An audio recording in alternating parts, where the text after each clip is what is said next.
Hello दोस्तों, मेरा नाम श्याम है। फ्रेंचाइज डिस्कवरी में आपका स्वागत है। आज मैं आपसे बात करने वाला हूँ आरओआई के बारे में, रिटर्न ऑन इन्वेस्टमेंट। कुछ लोग इसे ब्रेक इवन पॉइंट्स के नाम से भी जानते हैं, जो कि आप यूजली तौर पे मंथली और ईयरली बेसिस पे कैलकुलेट करते हैं। यह सब आपको तब पता चलता है जब आप किसी भी पर्टिकुलर बिजनेस में ऑलरेडी इन्वॉल्व हैं या कोई एक नया बिजनेस आप स्टार्ट करने जा रहे हैं। आरओआई हर एक बिजनेस के लिए बहुत ही इंपॉर्टेंट टॉपिक्स होता है। लेकिन आज हम बात कर रहे हैं आरओआई के पीछे हिडन एनालिसिस की। क्या ये स्मॉल लेवल इन्वेस्टमेंट यानी कि 10 से 50 लाख के इन्वेस्टमेंट के लिए भी एप्लीकेबल होता है? आइए हम सबसे पहले ये समझते हैं कि एक्चुअली आरओआई का प्रोसेस क्या है। आरओआई पे काम करने से पहले हमें कुछ डेटा की नीड होती है, जैसे कि interested business category, market size, competitor analysis, product की pricing and offering and operational management. ये डेटा जब हमारे पास में होता है तब हम लोग इन्वेस्टमेंट और साथ में आरओआई फोरकास्टिंग के लिए काम करना स्टार्ट करते हैं। इन सब डेटा के होने के बाद आप और कुछ इंपॉर्टेंट फैक्टर्स पे काम करते हैं, जैसे कि कितने रिसोर्स लगेंगे, कितना बिग साइज आप बिजनेस प्लान अभी आप कर रहे हैं, प्लस कस्टमर इनसाइट्स डेटा पे आपको थोड़ा एनालिसिस करना पड़ेगा, जिससे आपको पता चलेगा कि मार्केट में अभी और करंट फ्यूचर डिमांड्स क्या होने वाली है। जब ये सारे डेटा आपके पास में तैयार हो जाते हैं तब फिर आप अपना एग्जीक्यूशंस करते हैं and over A time period आपका बिजनेस पूरा सेटल हो जाता है और धीरे धीरे आप उसमें प्रॉफिट करना चालू कर देते हैं। इंपॉर्टेंट पॉइंट्स ये है कि इतना सब कुछ एनालिसिस होने के बावजूद भी बिजनेसेस, स्टार्टअप्स, छोटी शॉप्स कई मार्केट में फेल हो जाते हैं, जिनके पीछे इतना डीप एनालिसिस डेटा का किया जाता है। तो आप सोचिए, अगर आपने कोई नॉर्मली ऑब्जर्वेशंस किया है, नॉर्मल तरीके से डेटा पे आपने काम किया है, जो आपने अपनी आंखों के सामने देखा है और आपको लगा हाँ यार चल जाएगा, नहीं चल जाएगा, कोई भी डेटा इंसाइट्स रिपोर्ट पे आपने काम नहीं किया है, किसी कंसल्टेंट की आपने हेल्प नहीं लिया है, तो आप समझ सकते हैं कि आप कितने बड़े रिस्क पे अपने बिजनेस को करने जा रहे हैं, जहाँ पे किसी की भी एक्सपर्टीज़ वहाँ पे इन्वॉल्व बिल्कुल नहीं है। एक बेसिक वर्क पे ही काम को स्टार्ट किया जा रहा है। तो ऐसी कंडीशन में बिजनेस के फेल होने के रीज़न अप्रॉक्सीमेटली 50% होते हैं। बट अगर आप यही सब डेटा इंसाइट्स के साथ में अगर आप काम करते हैं तो वो रेशियो आपका रिड्यूस होके अप्रॉक्सीमेटली 5% ही रह जाता है। तो कंसीडर ये कर सकते हैं कि लगभग 90 से 95% आपके बिजनेस में प्रॉब्लम्स नहीं आएगी, आप उसको एग्जीक्यूट कर पाएंगे। अगर कोई प्रॉब्लम आ रही है तो उसको टाइम टू टाइम कंसल्टेंट के द्वारा उसको रिजॉल्व कर दिया जाएगा। तो ये सब बेनिफिट्स आपको वहाँ पे मिलते हैं। अब एग्जैक्ट पॉइंट पर आते हैं। सो सपोज कि आप एक प्लान कर रहे हैं एक नया बिजनेस स्टार्ट करने के लिए 10 से 50 लाख के बीच में, और यहाँ पे आपने कुछ कैटेगरीज ऑलरेडी शॉर्ट लिस्टेड कर रखा है, जैसे कि आपको कैफ़े, फास्ट फूड कॉर्नर, कपड़े की शॉप या फिर ब्यूटी एंड सैलून, इन सब कैटेगरीज में आप बिजनेस स्टार्ट करने जा रहे हैं। सो यूजली तौर पे देखा गया है कि ये सब जो लीडिंग कैटेगरीज हैं रिटेल सेक्शंस में, वहाँ पे मोस्टली लोग फ्रेंचाइजी लेके काम करते हैं, क्योंकि यहाँ पे ऑलरेडी एक इस्टेब्लिश ब्रांड मिलते हैं जिनके पास में काफ़ी डेटा, रिसर्च, काफ़ी फ्रेंचाइजी वो रन कर रहे होते हैं, तो उनके पास में काफ़ी रिकॉर्ड्स भी, सक्सेसफुल रिकॉर्ड्स भी उनके पास में होते हैं। सो उनके साथ में आप उनकी फ्रेंचाइजी लेके काम करते हैं। सो आज मैं आपको वो फैक्टर्स एक्सप्लेन करने वाला हूँ कि इस तरीके से जब आप किसी फ्रेंचाइजिंग में कमिट कर रहे हैं या फिर किसी फ्रेंचाइजी में पार्टनर बनने जा रहे हैं, ऐसी कंडीशंस में आपको आरओआई को कैसे एनालिसिस करना है। सो मैं अभी आपको यहाँ पे 3 सेगमेंट्स के बारे में बताऊंगा, जो कि आपको फंडामेंटली आरओआई का जब प्लान आपके पास में आता है तो आपको क्रिएट करना है, और आपको समझना है कि ये 3 तरीके की सिचुएशन आपके साथ में क्रिएट हो सकती है, और ओवर टाइम पीरियड जब ये सिचुएशंस को आप कैलकुलेट करेंगे तो आपका आरओआई का टर्म्स कितना टाइम पे बन रहा है। ये मैं सिर्फ अभी वो नंबर की बात कर रहा हूँ जो नंबर आपके पास में आपकी स्क्रीन पे, मतलब आपके साथ में कोई एक्सेल फाइल शेयर की जा रही है, वहाँ पे मैं बात कर रहा हूँ। बट एग्जैक्ट इसके पीछे का किस तरीके से ये नंबर पे वहाँ पे आरओआई आएगा, उसके पीछे का मैथमेटिक्स क्या है, एनालिसिस क्या है, वहाँ पे कंज्यूमर डेटाबेस कितना है, उस पर कितना रिसर्च किया गया है, मैं उसके बारे में अभी बात नहीं कर रहा हूँ। ये ऑन द टेबल पे जो आपको नंबर मिला है, मैं सिर्फ फिलहाल उसके बारे में बात करने जा रहा हूँ।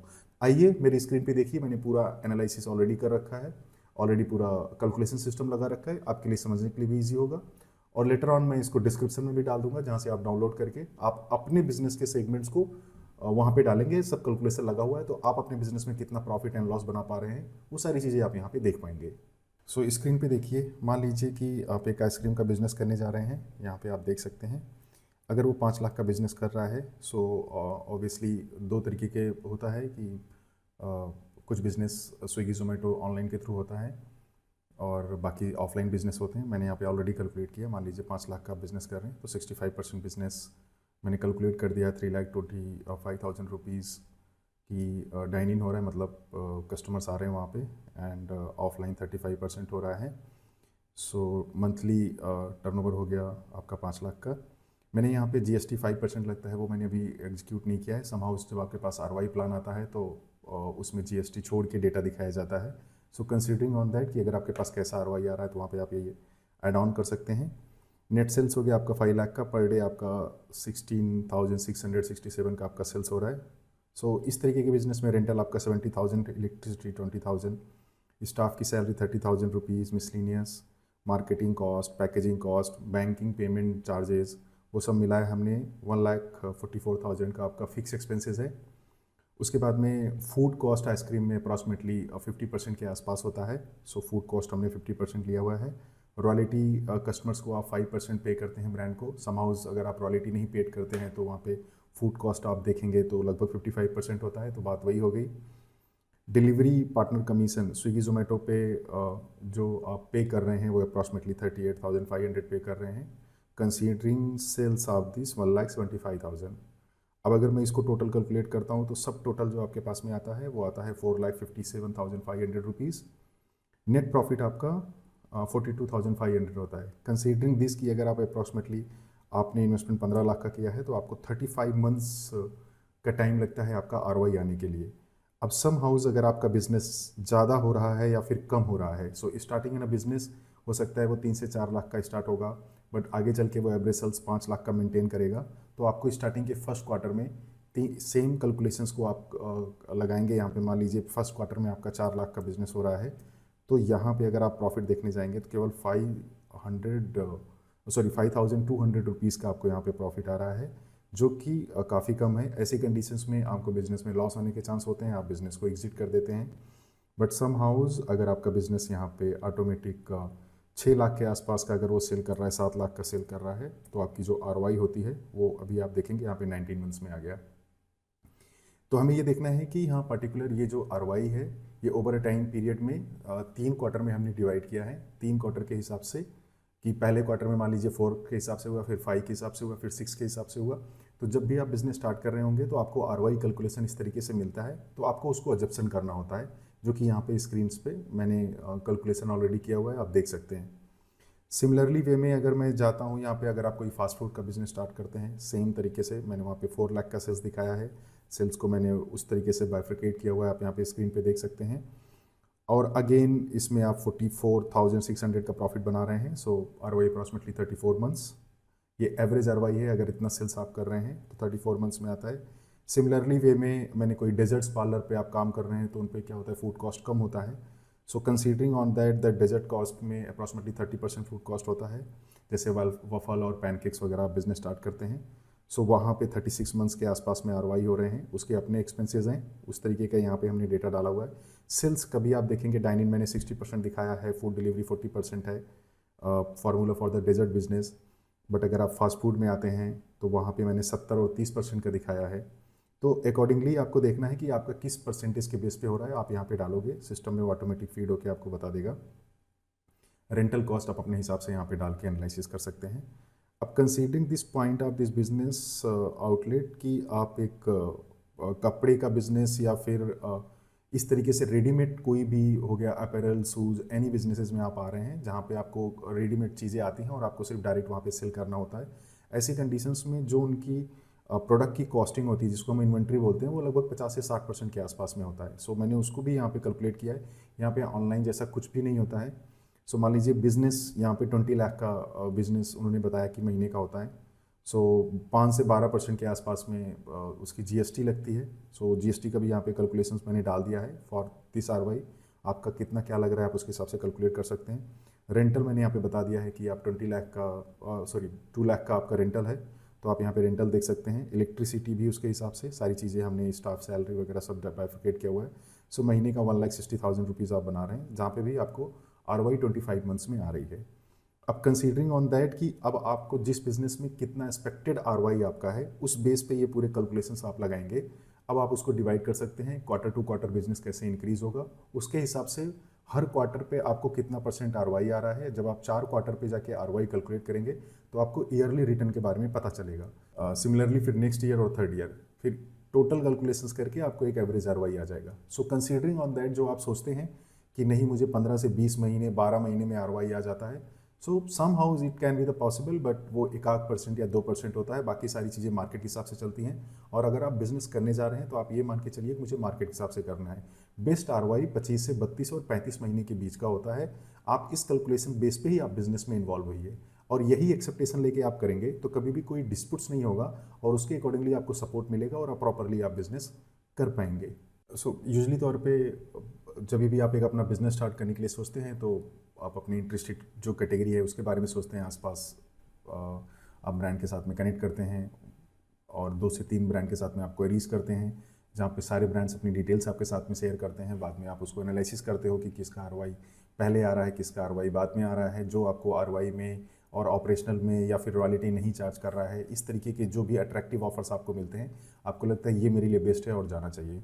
मैं आपको बता दूं कि अगर ब्रांड आपसे रॉयल्टी नहीं चार्ज कर रहा है और आपको काफ़ी डिस्काउंटेड रेट पे कोई भी चीज़ दिया जा रहा है तो इसका मतलब यह है कि आपको आगे चल के ऑपरेशनल सपोर्ट भी नहीं मिलने वाला है।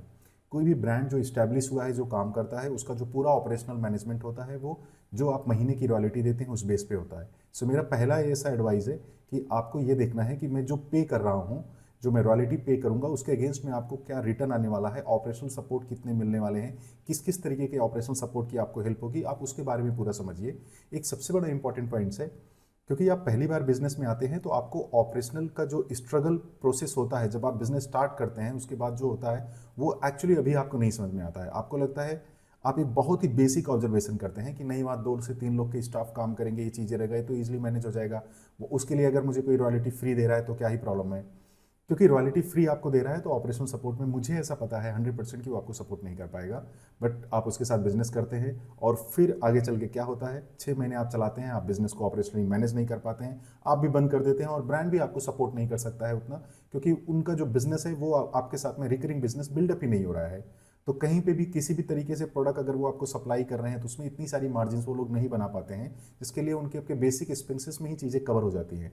तो आपको समझना है गुड लीडरशिप की तरीके से और सक्सेसफुल बिजनेस मॉडल में काम करना है तो आपको ये जानना है ब्रांड आपसे जो भी रॉयल्टी वगैरह चार्ज कर रहे हैं बट उसके अगेंस्ट में आपको ऑपरेशनली सपोर्ट कितना अच्छा मिल रहा है और आपकी आरओआई में कितना हेल्प होगा। जाहिर सी बात है कि उस पर आप ज़्यादा फोकस कीजिए कि इंस्टीड आप ये चीज़ों पे आप ज़्यादा ध्यान मत दीजिए कि मैं क्या से क्या डिस्काउंट्स लेके काम करने जा रहा हूँ और ऑपरेशनल और फ्यूचर सपोर्ट्स में फ्यूचर जो आरओआई प्रोजेक्शन आपको दिया जा रहा है अगर उसमें आपको वो नहीं मिल पा रहा है तो क्या सपोर्ट आपको मिलने वाला है, इसके बारे में आप ज़्यादा फोकस कीजिए। मैं आपको एक एडवाइस भी देना चाहूँगा कि आप एक्चुअली एक नया बिजनेस आप स्टार्ट करते हैं, आपको बिजनेस का पहले कोई भी सेंस नहीं है, किस तरीके से बिजनेस को चलाते हैं, काम करते हैं और आपका एक बेसिक ऑब्जर्वेशन होता है और आपको ऑपरेशनल मैनेजमेंट के बारे में जरा भी नॉलेज नहीं होता है। मैं फट जैसे बिजनेस स्टार्ट करूंगा मेरा तुरंत पैसा आना चालू हो जाएगा, बट मैं आपको बता दूं इसमें आपको 8 से 9 घंटे डेली हार्डवर्क करने पड़ते हैं। ऑपरेशनल तौर पे ब्रांड की गाइडलाइंस को प्रॉपर्ली फॉलो करना पड़ता है, कंसल्टेंट की गाइडलाइंस को फॉलो करना पड़ता है। जब इस पूरे मेहनत के साथ में अगर आप जुड़ना चाहते हैं तो ही नए बिजनेस में आप पैसा इन्वेस्ट कीजिए। अगर आपको वहां पे हार्डवर्क नहीं करना है, आपको लगता है मुझे सिर्फ पैसा इन्वेस्ट करना है, तो उसके लिए तमाम दूसरे भी ऑप्शंस हैं, शेयर है, अदर थिंग्स भी हैं, आप वहाँ पे इन्वेस्टमेंट कीजिए और अपनी पैसिव इनकम बनाइए। फ्रेंचाइजी का जो ऑप्शन है, जो फोफो मॉडल में आप काम करते हैं, वो आपकी एक्टिव इनकम होनी चाहिए, उसको आप पैसिव इनकम के हिसाब से अगर आप कैलकुलेट करेंगे तो ये बिजनेस आपके लिए बहुत ही रिस्की हो जाएगा। दूसरी ये चीज़ है, आप अपने कोई भी एक नया बिजनेस आप अगर आप प्लान कर रहे हैं, अपना कर रहे हैं, फ्रेंचाइजी ले रहे हैं, जो भी एक चीज़ आप प्लान कर रहे हैं, कोशिश कीजिए किसी न किसी कंसल्टिंग कंपनी को जरूर इन्वॉल्व कराइए, क्योंकि उनके पास में एक तरीका होता है काम करने का, बिजनेस को रिसर्च करने का, और वो बिजनेस सक्सेसफुल होगा नहीं होगा उनका अपना एक मैट्रिक्स होता है, उनका अपना एक मैनेजमेंट टूल्स होता है जहाँ पे वो एनालिसिस करते हैं। अगर आप उनके साथ में एक बेसिक रिपोर्ट्स भी ले लेंगे तो बहुत सारे सर्कमस्टेंसेस या फिर बहुत अच्छा खासा मनी जो आप इन्वेस्ट करने वाले हैं विदाउट नॉलेज, वो भी पैसा आप सेव कर सकते हैं। तो हमेशा जिस चीज़ में आपको नॉलेज नहीं है उसमें आप काम करने जा रहे हैं, एक्सपर्ट्स के साथ काम करेंगे, हमेशा आपका पैसा भी सिक्योर होगा और जिस बिजनेस में आप लगाएंगे वो भी सक्सेसफुल होगा। इसी पॉइंट्स पे आज हम लोग आज का ये वीडियो एंड करते हैं और अगले किसी नए दिन नए टॉपिक पे मैं आपको नए वीडियोस के साथ में लेके आऊँगा, जहाँ पे मैं आपको और एजुकेट करूँगा, मैं टीच करने की कोशिश करूँगा जिससे आप अपने पैसे को ज़्यादा से ज़्यादा सेव कर सके और बहुत ही राइट एडवाइस के साथ में और एक रिसर्च करके आप अपने पैसे को मार्केट में इन्वेस्ट कीजिए, ताकि उस पैसे से आप एक सक्सेसफुल बिजनेस मॉडल बनाएं और आपकी अर्निंग बहुत अच्छी हो। आज के लिए इतना ही, चलिए मुस्कुराते रहिए, always keep the smile on your face, be positive, be happy.